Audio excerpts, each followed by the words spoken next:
Dhe profeti alayhi salatu wasalam kemi rastin kur një prej grave të tij Aisha radhiyallahu anha ka bërë me shenjë. Pra thjesht ka bërë shenjë dhe nuk ka folur më gjatë për një zonjë të nderuar siç ishte Safia, pra duke bërë me shenjë që është e shkurtër i dërguari Zot. Pra është një plomb kur i themi ne.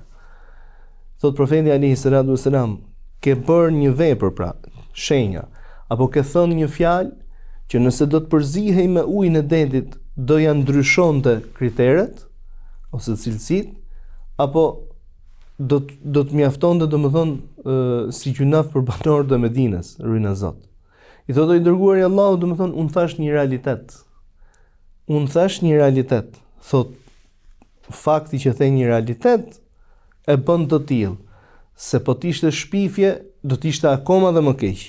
Ndaj dikush mund të jetë i shkurtër, por kjo nuk të jep të drejtën dhe as pak domethënë nuk të jep të drejtën që ti ta etiketosh atë o xhuxh ose je një plomb. Në dialektin Tiranës për shembull, je sa i shapk, e përdorin për femrat. Kjo nuk ta jep të drejtën. Ndaj njeriu duhet të etiketohet të mos e prek tjetrin. Pra me gjëra të cilat ekzistojnë,